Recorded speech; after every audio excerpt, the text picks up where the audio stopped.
Assalamualaikum warahmatullahi wabarakatuh. Waalaikumsalam warahmatullahi wabarakatuh. Alhamdulillah, jumpa lagi di podcast kita yang keempat. Di kesempatan hari ini kita kedatangan tamu, bintang tamu kita, orangnya gagah, bolas putih. Mantap. Assalamualaikum. Waalaikumsalam warahmatullahi wabarakatuh.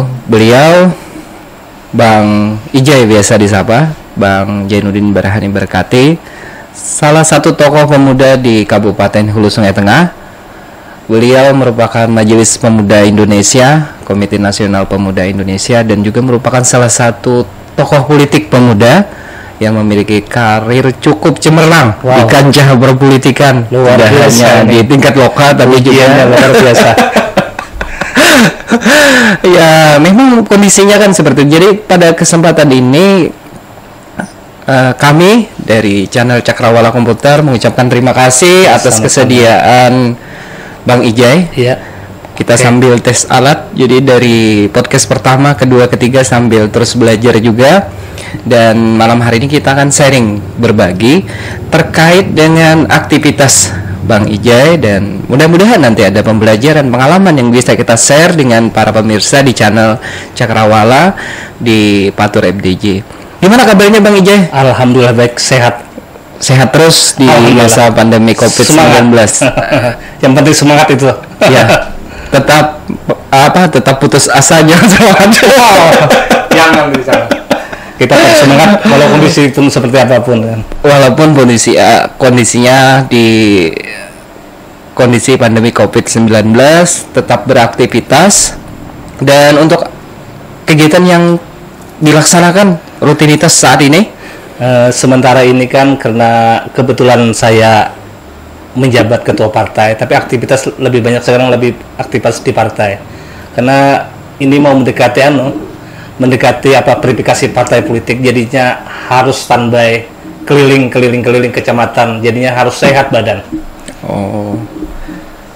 Bang Ijai ini merupakan alumni juga dari STAI Al-Wasliyah Barabai. Betul. Jurusan dakwah, bimbingan penyuluhan Islam, dakwah sama. Nah, kalau ulun di tahun 2006 alumninya, saya Bang Ijai ketinggalan jauh 2017. Tapi Bang Ijai sebelumnya menjabat sebagai wakil ketua DPR dan saat ini sebagai staf ahli di DPR. Iya. Kabupaten lebih pasnya tenaga ahli DPRD. Tenaga ahli DPRD fraksi, Pak. Oh, di fraksi P3. Jadi bagaimana membagi waktu ini? Ya, karena memang jadwal ini kan kadang-kadang berbenturan, tapi kita lihat jadwal. Kalau memang kita diharuskan hadir di DPRD, membantu kawan-kawan di fraksi, kita siapkan waktu di sana. Tapi kalau setelah itu siang atau sore kita lanjut aktivitas lainnya. Contohnya kita berkunjung ke kecamatan-kecamatan, ya, terus sampai sore malam, bahkan sampai tengah malam bersama kawan-kawan anak-anak muda dari Partai Persatuan Pembangunan. Ya, kalau untuk organisasi politik seperti partai politik Partai Persatuan Pembangunan yang saat ini dihodai oleh Bang Ijai, pelantikannya sudah, Bang? Belum, karena mungkin masih masa pandemi dan sambil konsolidasi internal dulu, nanti dijadwalkan mungkin bersama-sama dengan DPC lainnya, dengan kabupaten-kabupaten lainnya. Karena memang masa seperti ini kita kan mau mengumpul orang banyak, kita harus protokol kesehatannya agak ketat lah sekarang ini kan. Oh, jadi untuk pelaksanaan persiapan ini kan sebenarnya untuk di pemilu legislatif yang kemungkinan tidak akan ditunda, tetap dilaksanakan di 2024. Terkait informasi itu bagaimana, Bang? Apakah benar ditunda atau dilaksanakan tetap sesuai jadwal? Dan katanya ada pemilihan untuk legislatif dan pilkada, apakah itu serentak? Ya, kalau kita kan dari DPP memang sudah ada menyampaikan kepada kita bahwasanya P3 tetap mohon dilaksanakan Pileg maupun pilkada di 2024, jangan ada penundaan. Karena mana itu amanah konstitusi kan 5 tahunan, agenda 5 tahunan. Tentunya itu harus kita laksanakan walaupun artinya kondisi masih penting, tapi kan kita contoh kemarin pilkada 2020 kan bisa dilaksanakan. Masa agenda yang sudah rutin 5 tahunan itu ditunda. Bahkan mungkin ada memang dari pernyataan dari beberapa partai politik meminta penundaan, tapi alhamdulillah P3 tetap meminta tetap di 2024 untuk pelaksanaan pileg maupun pilkada. Yang memang pileg dan pilpres itu memang diagendakan oleh KPU 14 Februari 2024, dan kalau tidak salah untuk pilkada serentak itu di bulan November 2024. Ini kan terkait dengan persiapan menghadapi pileg, dan masing-masing partai politik tentu punya masalah dalam menyerap aspirasi grassroots atau akar rumput. Nah, selama ini kalau di lapangan itu apa kendala yang dihadapi dalam upaya untuk merekrut, terlepas dari partai apa saja misalnya? Ya, rata-rata memang setiap partai itu memang ada masalah sendiri-sendiri. Tentunya P3 pun seperti itu. Masa pandemi ini kita lebih untuk konsolidasi itu mungkin lebih banyak kita arahkan kepada lewat media-media sosial, contohnya seperti Facebook dan lain-lain, karena mana mengumpul orang banyak. Sekarang ini kan ada aturan-aturan yang harus kita taati dan kita laksanakan.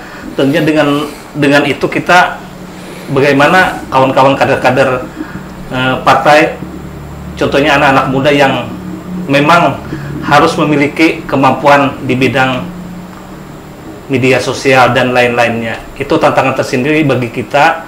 Saya bersama anak-anak muda kader-kader P3 tentunya tertantang untuk lebih mengkampanyekan P3 itu lewat media-media yang sekarang ada Twitter, ada Facebook, ada IG maupun yang lainnya. Kalau partai P3 ini kan identik sebagai partai lama, kalangan tua. Nah, jadi memang saat ini menyasar ke kalangan muda. Kadang kan seperti ini ada anggapannya. Kalau hendak berpolitik harus ada cintanya katanya. Wow. Iya, kalau lah bila ada duit, ada suara. Tantangan kita seperti itu, baik di pileg atau di pilkada.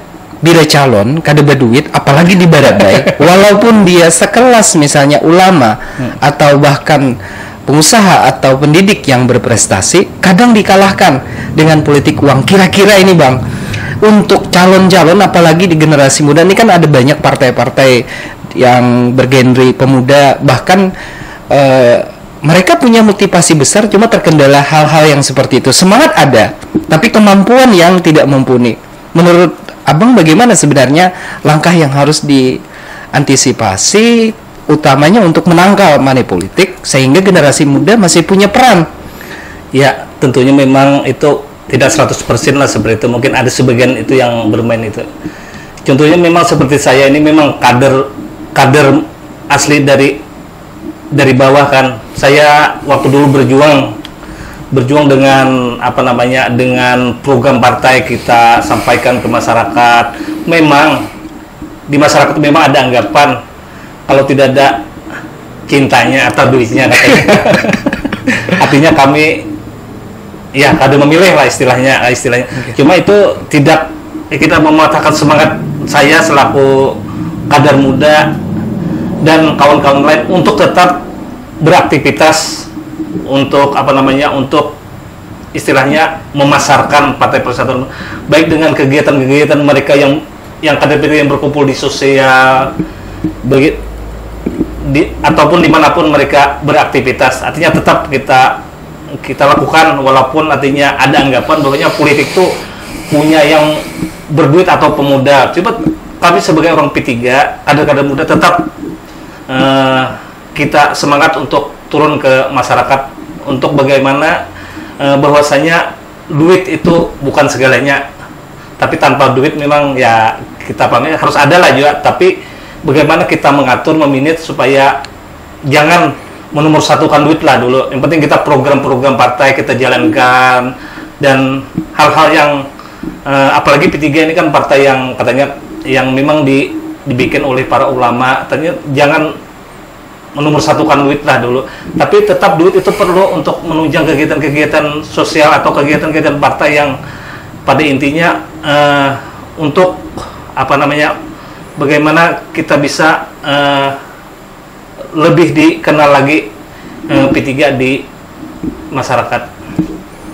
Iya ini Bang, jadi kan kalau kayak ulun ini kan termasuk caleg gagal, pernah jadi sekretaris partai politik di usia muda, gagal, bahkan hampir terjual mobil ya kalau ibaratnya nilai duitnya itu nah dari dulu amas bini dilepas disuruh jual habis-habisan, habis tuh kalah pemilu sepeda motor di muka rumah diambil maling ya pulang.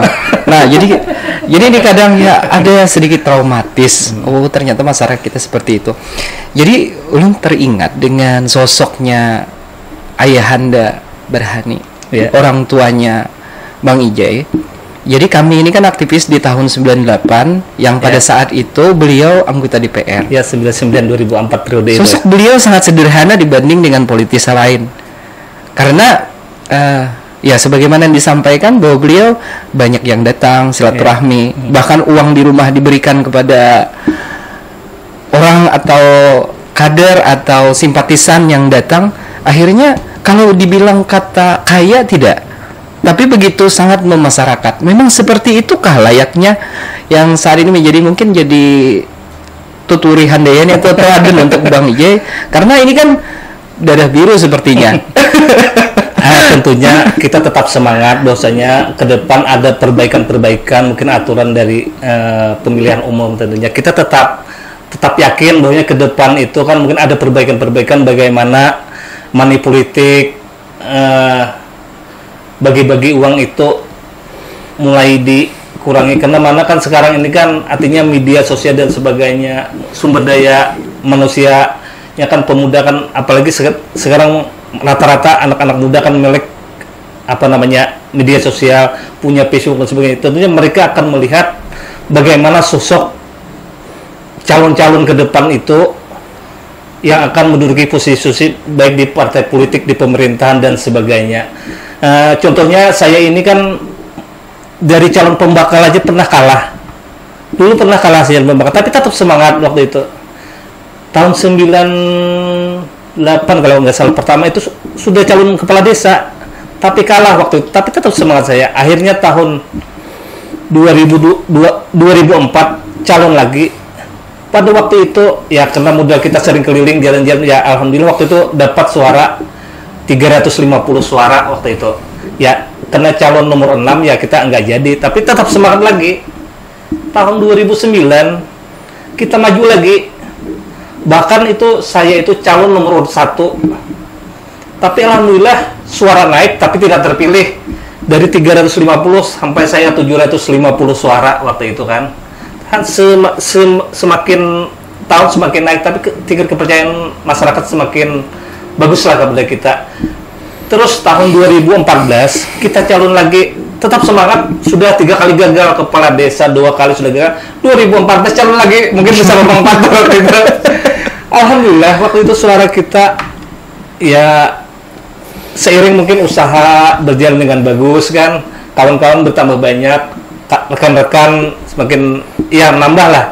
Alhamdulillah waktu itu ngumpulin suara 2.200 kalau nggak salah, totalnya 4.000-an sama kawan-kawan 4.200. Alhamdulillah terpilih jadi anggota DPD. Waktu itu bersama almarhum sekretaris kita. Ya, Pak Japri dulu Pak kan. Japri. Karena kita terbanyak dari kawan-kawan, alhamdulillah kita terpilih. Iya, Pak Japri sama Pak Jumadi. Semoga keduanya yang sudah mendahulu kita mendapatkan tempat mulia dan layak, karena mereka memang berjuang untuk memperjuangkan aspirasi masyarakat melalui partai politik. Kita juga berterima kasih kepada kawan-kawan yang sama-sama mendorong P3 waktu itu kan di Dapil 3. Tapi di 2019 kemarin kita ada penurunan suara, mungkin karena memang ya kita tidak mau menyalahkan lah, artinya konflik internal partai pecah. Terus waktu dulu kan ada dukung-mendukung dalam pilkada Jakarta, itu imbasnya sampai ke bawah, karena mana waktu itu kan partai kita tidak mendukung partai yang di putaran kedua, mendukung yang non muslim. Itu Jakarta itu kan barometernya politik, dan Jakarta itu basisnya partai P3 waktu itu zaman Haji Lulung almarhum. Nah, mungkin terus terakhir ada badai lagi 1 bulan sebelum pileg waktu itu, ketum kita sekolah ditangkap KPK. Nah, jadinya memang banyak rintitan-rintitan masalah waktu itu, tapi kita tidak terpilih jadi anggota, tidak patah semangat, tetap bersama P3, dan itu kita kita perlihatkan kepada kawan-kawan bahwasanya berpartai politik itu duduk pun tetap semangat. Artinya kita masih bisa memberikan saran, masukan, pendapat di tempat lain, walaupun waktu itu kan wewenangnya lebih luas lah kita di DPD, bagi menjabat wakil ketua DPD tidak terpilih, tapi kita masih bisa memberikan masukan dan sebagainya kepada kawan-kawan anggota DPD dari fraksi kita kan. Bahkan di masyarakat pun artinya ya banyak menyayangkan kenapa saya tidak dok, tapi tidak jadi masalah. 5 tahun ke depan insya Allah kita akan ya berjuang lagi bersama kawan-kawan, tetap semangat. Siapapun yang terpilih ke depan, ya itulah yang kita yang kita dukung atau kita salurkan aspirasi. Apalagi Bang Patrul ke depan mungkin kita lihat auranya juga makin bagus. Semoga juga ya, artinya jangan patah semangat di partai politik. Itulah tantangan ke depan. Pemuda ini gagal sekali, sudah kiok, sudah putus asa. Tetap putus asa, jangan semangat. Kita lihat, aduh, pemuda apa? Pemuda ini tidak jadi di sini, di tempat lain pun bisa banyak karya-karya atau perjuangan kita di tempat lain. Artinya tidak mesti harus di partai politik kan. Artinya di lembaga sosial lainnya pun kita masih bisa eksis. Ya, kalau kada terpilih, kada dapat kursi, bawa kursi seorang DPR. Dan di sini pun lah kita berbicara politik tidak melulu di kantor atau di tempat santai ngopi bersama anak-anak muda pun kita sampaikan bahwasanya politik seperti ini kan. Artinya kalau kelihatan politik kejam, kalau anak muda sudah mendengar kejam, jahat dan sebagainya, mereka sudah a priori sudah partai politik katanya. Lalu kita bawalah, kita ngobrol sama mereka bahwasanya di partai politik itu tidak mesti tidak pendapat itu berkelahi atau bertengkar atau berhantam-hantaman. Setelah keputusan bersama kita ambil, ya kita duduk kembali tenang, santai, tidak perlulah artinya beda pendapat, beda dukungan dan sebagainya terjadi hal-hal yang kayak GP laba hantaman. Jadi kita lihat kepada kita pertunjukan kepada anak-anak muda bahwasanya partai politik itu ya artinya santai, enjoy, dan ya nikmati saja lah gitu. Dari sekian banyak pengalaman di politik, yang paling berkesan itu kapan, Bang? Ya, yang berkesan ya tentunya sewaktu kita bisa memperjuangkan aspirasi masyarakat kan. Contoh kecil aja, kita bisa memperjuangkan jalan atau paving ke kuburan, walaupun artinya 100-200 meter, tapi kalau sudah berhasil, hati itu rasa senang, rasa puas, apalagi bisa memperjuangkan hal-hal yang besar kalau kita duduk di DPRD maupun di partai politik. Ada peribahasa seperti ini, politik, kalau orang baik tidak berpolitik, maka orang jahatlah yang akan memimpin. Nah, betul. Penjahat kelamin, maling, koruptor, dan sebagainya. Tapi sebagaimana disampaikan oleh Abang tadi, ada pesimisme dari generasi muda. Kita sering melihat di konten media sosial, mereka seolah-olah a priori pesimis tentang politik. Padahal ketika ada kebijakan minyak naik, LPG naik, itu yang disalahkan pemerintah. Sementara tidak punya perwakilan di legislatif. Nah, jadi sebenarnya cara yang paling baik untuk memberikan edukasi menurut Abang bagaimana? Ya, tentunya kita sampaikan kepada anak-anak muda bahwasanya kalau kita memegang suatu posisi atau jabatan di politik, tapi kita bisa bermanfaat bagi orang banyak. Contohnya, ada kenaikan-kenaikan ini dan sebagainya, kita bisa bersuara, bisa menyampaikan, terus akhirnya di apa namanya level atas kan, kita bisa ada level atas kan. Kalau di kabupaten, provinsi, pusat bisa kita sampaikan ke sana, kawan-kawan berjuang untuk bagaimana menanggulangi contohnya kelangkaan harga atau kenaikan harga. Tentunya itu salah satu apa namanya memberi motivasi bagi anak-anak muda untuk ya kita sama-sama lah berjuang menyampaikan aspirasi bagaimana kehidupan kita atau ada hal masalah supaya bisa ya dikurangi lah, bukan terselesaikan, dikurangi lah dampak-dampak itu kan. Jadi kalau untuk pesimisme itu salah satunya kan, kalau pilkada dipilih lalu lupa. Kalau pil KB ya tidak dimakan jadi hamil. A priori pesimisme itu kadang karena si calon ketika sudah terpilih dia seperti kacang lupa kulitnya. Nah, bagaimana cara di partai untuk mengingatkan para caleg kita yang kemudian menjadi anggota DPR supaya tidak lupa kacang lupa kulitnya seperti tadi peribahasanya. Kadang-kadang berbicara seperti itu karena kan seperti Bang. Kadang-kadang tim sukses itu kan berharap lebih. Tapi kalau berharap perjuangannya, seandainya kita mendukung salah satu calon berhasil, kita minta mereka seandainya jalan atau akses apa itu kurang, sampaikan. Tapi kalau berharap yang lebih, maksudnya berharap minta duit, minta gawean, wah mungkin itu kan kadang-kadang ya karena memang ada keterbatasan kan anggaran dan sebagainya. Dan yang kita minta itu programnya itu yang sewaktu calon itu yang harus dikabulkan atau dikerjakan kalau mereka terpilih. Tapi kalau kita selaku tim sukses meminta lebih, apalagi bolak-balik minta duit, tentunya orang kan satu bulan satu kali aja gajian. Kalau dia bisa 4-5 kali jadinya ke depan itu ya programnya itulah yang harus kita apa namanya kepada si calon itu kita minta.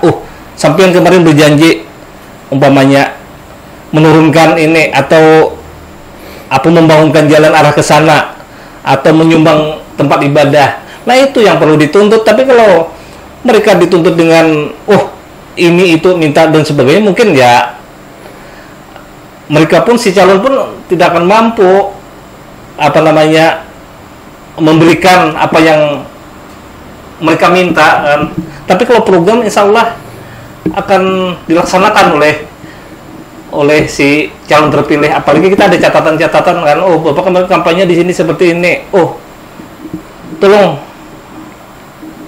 dikerjakan apa yang jadi janjinya Bapak.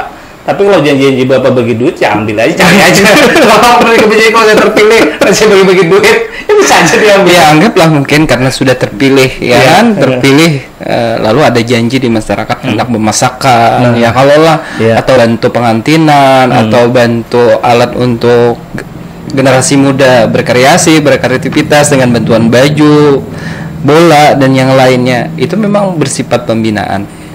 Nah, yang paling mendukung dalam berpolitik ini selain diinspirasi karena memang darah biru Abang Ijai kan dari ayahanda, terus dalam keseharian itu bagaimana keluarga menanggapi aktivitas nih? Jangan-jangan nih jalan kemana, salah jalan, salah belok ke rumah seseorang misalnya. Nah, itu perlu diperhatikan juga si calon. Iya, karena Bang Ijai masih gagah, masih muda ya, kalau lah masih banyak cintanya. Memang bagaimana meyakinkan istri dan keluarga bahwa yang dilakukan memang benar, tidak benar-benar selingkuh, selingan indah, keluarga tetap utuh. Ya, kita teringat kepada almarhum abah kita kan, Pak Bahrani Berkati. Beliau memang sosok yang sederhana lah, orangnya tidak ya kayak orang, karena beliau kan memang backgroundnya dari petani dan pedagang kecil. Ini waktu dulu beliau itu menjadi anggota DPRD waktu dulu, orang yang mendukung beliau ada yang membantu kaos, membantu makanan, pokoknya beliau itu ya modal badan lah, modal awak beliau. Dan beliau sering turun ke desa-desa, bahkan sampai menginap di desa-desa waktu itu kan. Waktu zaman dulu kan mana ada, beliau petani kan waktu itu kan, terus anak banyak, tapi kena berkat beliau sering turun, banyak teman, alhamdulillah beliau terpilih. Dan mengenai yang mendukung kita mungkin dari keluarga lah, dari anak, istri, mereka kan ya yakin aja lah kalau ayah mereka atau suami mereka kan artinya memang betul-betul artinya bersosialisasi kegiatan-kegiatan berkegiatan yang bagus-bagus lah. Tentunya kalau di ruang lingkup, apalagi di Sulawesi Tengah, kalau kita berbuat hal yang kurang bagus, ya tentunya akan dilihat orang. Tentunya kita berpikir juga kalau mau berbuat hal yang kurang-kurang bagus, tentunya kepercayaan dari keluarga, istri, anak itu nomor satu lah dulu untuk kita terjun berpolitik. Karena mereka kan sering kita tinggalkan dah. Artinya bukan sehari dua hari, bahkan berhari-hari kadang-kadang. Jujur nih Bang Leh, tidak terpilihnya Abang di pemilu yang terakhir itu bagi kader simpatisan mengecewakan. Iya betul. Tapi di sebagian pengurus dan lainnya malah bersyukur. Bersyukur karena apa? Karena Abang saat ini benar-benar fokus untuk membesarkan partai, membangun sekretariat, melebarkan sayap hingga ke pelosok organisasi. Nah, di sini apakah kedepannya memang menyiapkan untuk calon di provinsi atau di kabupaten saja atau bagaimana untuk langkah ke depan? Karena itu tadi bahwa pengurus malah merasa bersyukur tidak dipilih. Kalau kalau terpilih mungkin yang lain menjadi ketua lalu tidak serapi terorganisir saat ini. Ya walaupun ada pil pahit yang ditelan oleh kepengurusan.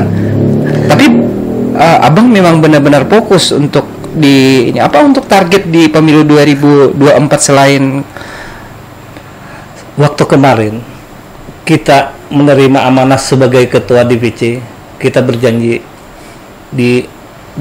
bahkan tanda tangan di hadapan DPP bahwasanya kita siap untuk menaikkan perolehan suara maupun kursi di Kabupaten Hulu Sungai. Tapi alhamdulillah saya sekarang ini sangat bersyukur bahwasanya kader-kader yang senior, kader-kader muda bersatu padu sekarang ini untuk merapikan internal. Karena sekarang ini kita memasuki musyawarah anak cabang sesuai target dari DPP kemarin dari hasil Mukerwil itu, bahwasanya bulan 3 ini musyawarah anak cabang di Hulu Sungai Tengah harus selesai. Alhamdulillah cuma tinggal 2 aja lagi bekerja kerjasama. Ya, bekerja kerjasama dan ulun dengar pun dananya minim dan itu swadaya dari pengurus luar biasa saat ini. Jadi tidak identik juga partai ini banyak berduit walaupun banyak kursi.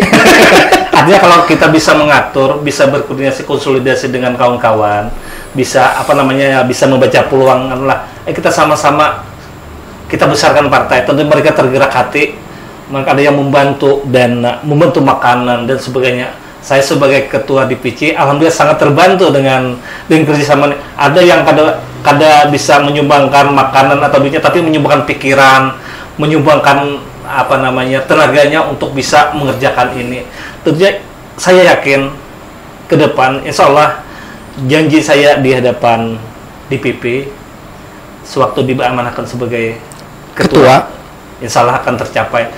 Dan ke depan saya pun tidak terlalu berambisi untuk harus jadi anggota DPD. Saya sebagai ketua partai pun sudah sangat bersyukur. Ke depan saya akan berikan kesempatan juga kepada kawan-kawan untuk maju baik di dapil yang pernah saya duduki. Kalau memang di dapil saya itu memang ada orang-orang yang pas, yang memang sudah bisa monggo silakan. Saya tidak ada target, tergantung nantilah saran dan masukan dari mungkin kita dari DPP, dari DPW maupun dari DPC sendiri. Kalau kita cukup menghandle di ketua partai, ya kita di situ. tentunya sebagai ketua partai pun artinya bisa memberikan masukan kepada kawan-kawan anggota DPD di praksi. Bahwasanya sini lo kekurangan di daerah ini, sini lo kekurangan. Mereka nanti yang berjuang, bukan harus kita yang duduk di sana, tapi lewat perwakilan kawan-kawan anggota DPD kita pun kita masih bisa berbicara.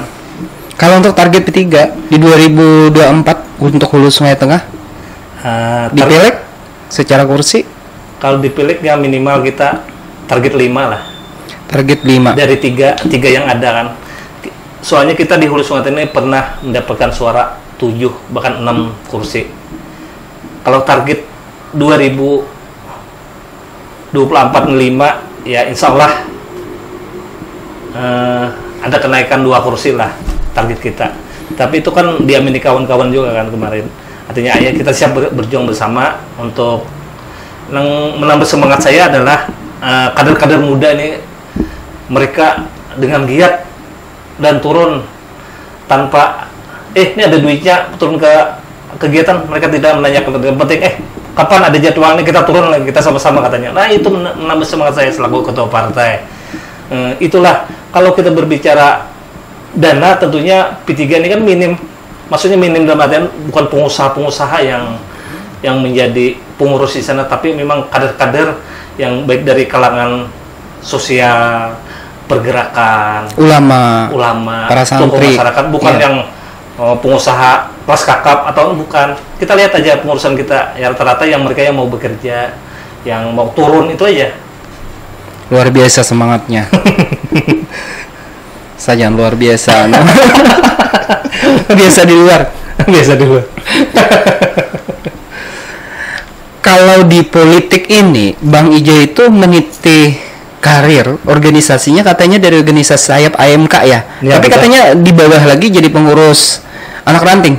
Dulu pernah jadi pengurus ranting tahun 97. Selama 2 periode waktu itu kan pemilu 97 sama 99. Itu pengurus ranting, bahkan saksi di TPS awalnya itu kan jadi sekretaris ranting, jadi saksi. Setelah 99 itu jadi ketua ranting.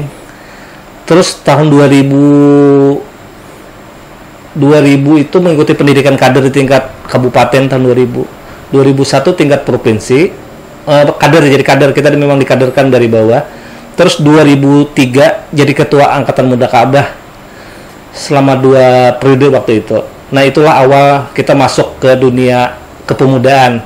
Bahkan waktu zaman Bang Patur mungkin lebih dulu di KNPI, dulu kita hanya menjadi bagian di KNPI, mungkin bagian pengurus ada bagiannya kan, 1 periode, bahkan terus masuk lagi di KNPI waktu itu kan, jadi wakil sekretaris.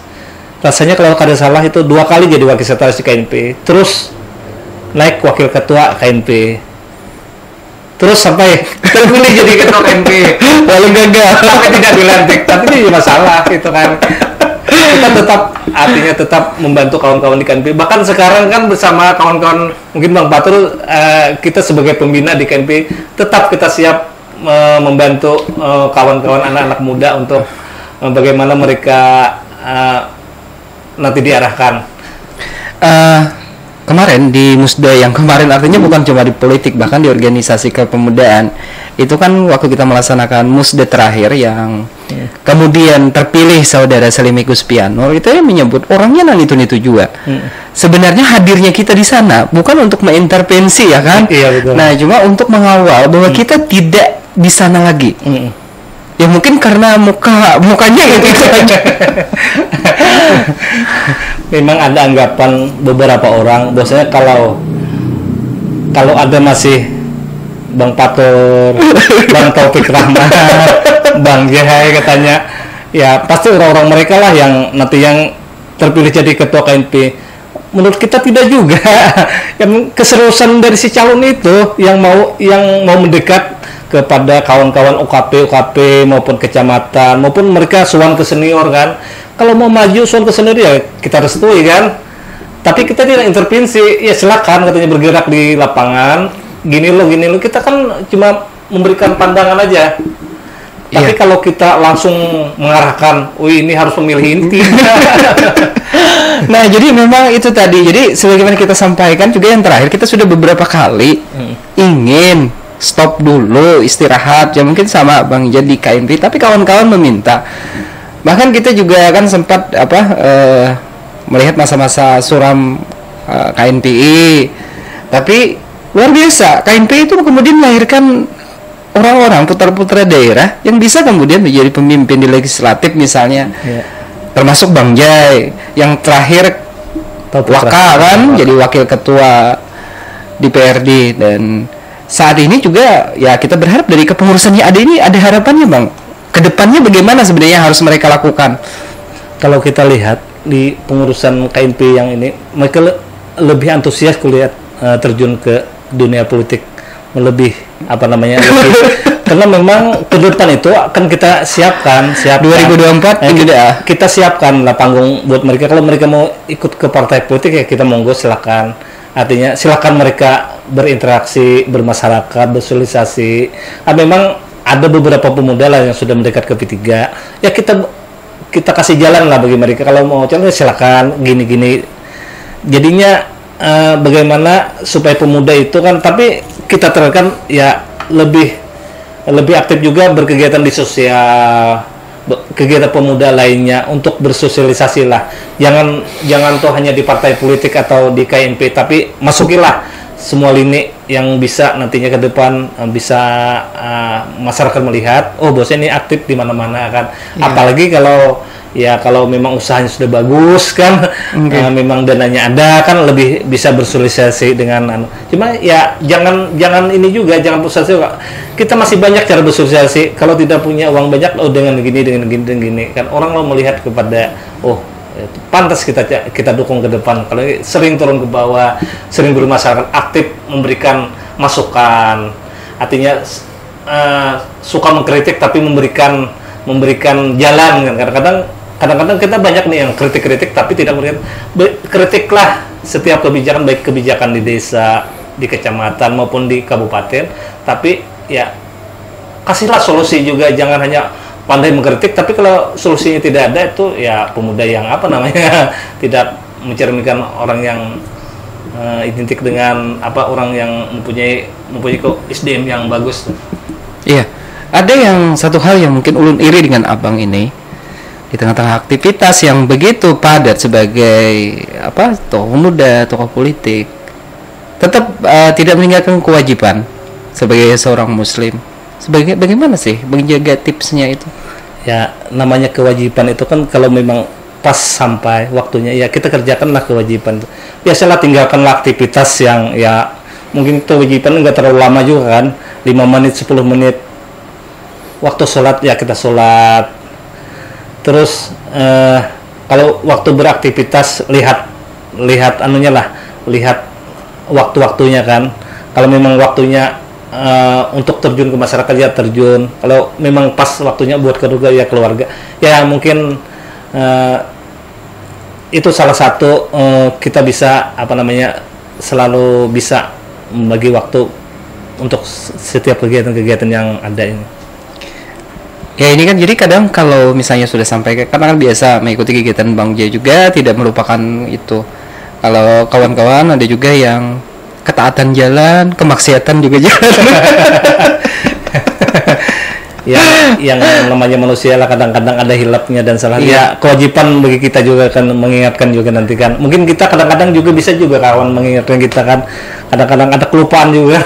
Namanya manusia kasihkan dengan aktivitas ini akhirnya kewajiban ditinggalkan. Ya, mudah-mudahan semakin beriringnya waktu, karena mungkin kita kan sudah ada anak, penerus kita kan itu akan melihat contoh dari orang tua bagaimana mereka beraktivitas dan jangan disalahkan anak-anak kalau kelakuan kita ya kurang bagus, itu mereka akan